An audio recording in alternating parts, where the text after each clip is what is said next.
The SGA has a high rate of turnover, with many senators and even some executives resigning as they realize that they do not have the time to devote to their positions in the SGA. How would you work to improve the retention rate of the SGA? London? I think a lot of the people who are leaving, at least this year, have been people who were in SGA the entire time they were in college, and then it was like their senior year and they were like, I can't do this anymore. And I think a lot of the times when we're in advocacy work, especially when you're a Black queer woman or you're a woman or you're this and it directly applies to you, it can be very emotionally exhausting. And I try to stress to my residents, like, taking care of themselves and that balance, and making sure that they put themselves first, because you can't do well in school, you can't be a good senator, you can't be good in exec if you don't take care of yourself first. So I would probably really, really stress self-care, making sure that people know what they're signing up for, and that they're not overcommitting themselves. Yeah. It is one of my main goals to put together an exec board, and hopefully I don't oversee the Senate, but to have people in the Senate who are committed to the work that they're doing. But that being said, I recognize that as students, things come up, we get opportunities, we have lives outside of school, we have lives outside of SGA. I would also make clear what your commitment is and what you're getting yourselves into when joining SGA and when joining and applying for the exec board. But my first passion, or I guess the thing that I care most about, is service. So I would want that to be the main pillar for why anyone is applying for an exec position, and hopefully that's why anyone would run for a senator position as well. I would create a system where they would know, basically like mental health, so that goes into what my platform is, because stuff happens. Like, this is a very draining job, but you have to be committed. So I would help them with their mental health, let them know that I'm here as a resource. I also would create a plan where if that was to happen, if someone was to quit unexpectedly or just need to go, I will have a plan made on what to do. I'll also present that plan to the executive board, Senate, make sure it's a good plan, so that way we're not caught off guard by it. And so another reason why I think people might leave, because it's overbearing, but it's also a commitment. But yeah. SGA requires a lot of time commitment. It requires a lot of responsibility and a lot of maturity, and so I would make sure to stress this to the senators and the subcommittees and the different people in SGA.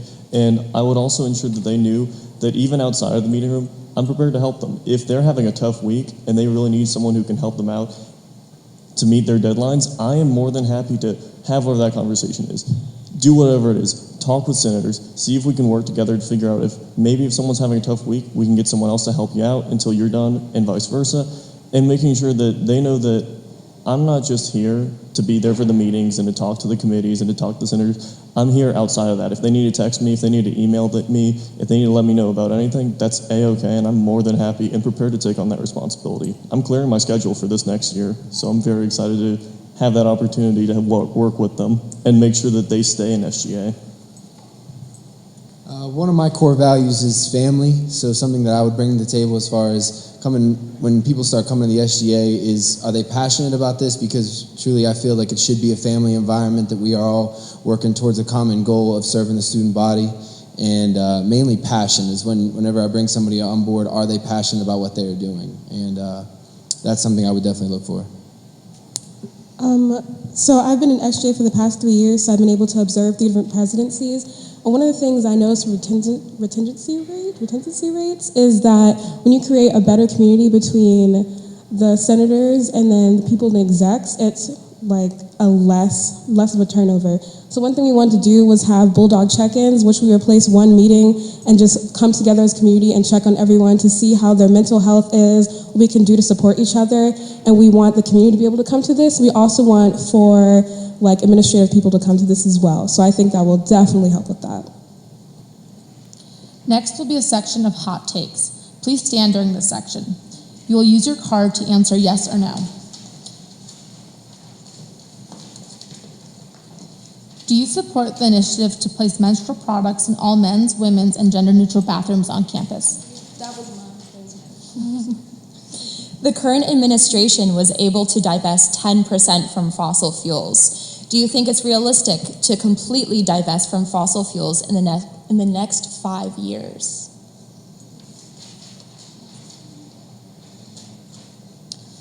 Do you think the SGA is currently utilizing its funds in the most effective way?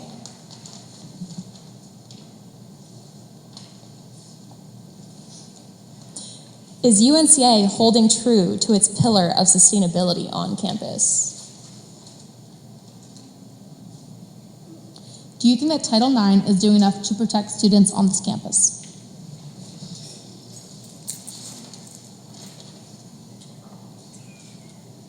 Do you think students feel protected by campus police? Do you think that the Health and Counseling Center needs to improve in regards to counseling, sexual health, and relationships?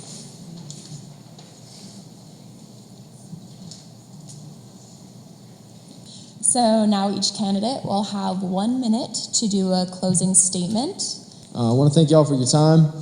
A couple of the big points to wrap up, just key things about me is accountability. I've proven that through being an athlete for 3 years, also by my mechatronics ambassadors program and various other things like that. Also, a couple of things I'm going to work hard on if elected would be as far as the career development, making sure our students are feeling more passionate about what they're doing here rather than just kind of going through the motions and just getting slapped with a degree in the end. Also sustainability. I've worked with some sustainability engineers in my life, and I think we could do a lot better things on campus. Thank you guys so much for coming and listening. I guess to wrap up, please DM us on Instagram if you have anything that you want to talk about or you heard anything that you were like, this should expand or change in this way. We're here to serve you. I'm not running to be in power. I'm running to serve our students. So I'm open to any feedback or criticism or ideas that you possibly have. And thank you so much for this opportunity. Thank you again. Thank you again for coming. Don't be afraid, like, if you see me in Browns shoving my face with food, to like stop and talk to me. Or you see me on campus or in class, don't be afraid to ask me any questions. I'm here for you. If you feel like I'm not doing something right, if I were to be elected, just approach me, like, just let me know. I promise you I will change it. Also, my time is your time, like, mi casa su casa. So, yeah, thank you. I also want to say thank you guys for coming out tonight and spending your evening with us. As a reminder, me and Libby's campaign is bridging the gap because we believe that there is power in proximity, and we want to put an emphasis on collaboration and uplifting student voices, and that's really important to us. And yeah, I guess if you guys have any questions about our campaign and what we stand for, I will be here tonight after the forum, but Livy isn't NA. She's working tonight, so she won't be able to stay, but you can come up to us and ask us questions. And we're also on Insta, and we have a website, Morrison Barnes 20. Thank you. I know everyone else said it, but it's a Tuesday night. You guys have homework, so seriously, thank you for coming out, and you sat patiently to listen to us talk for an hour. And it was a really good time.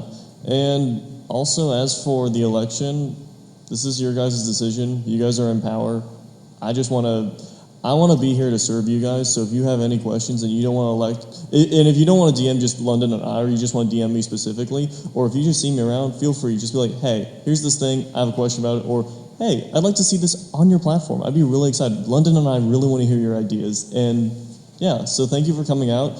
I'll be here until like 9, so if you want to talk, feel free. And I look forward to it. Anyways, you guys have a good night.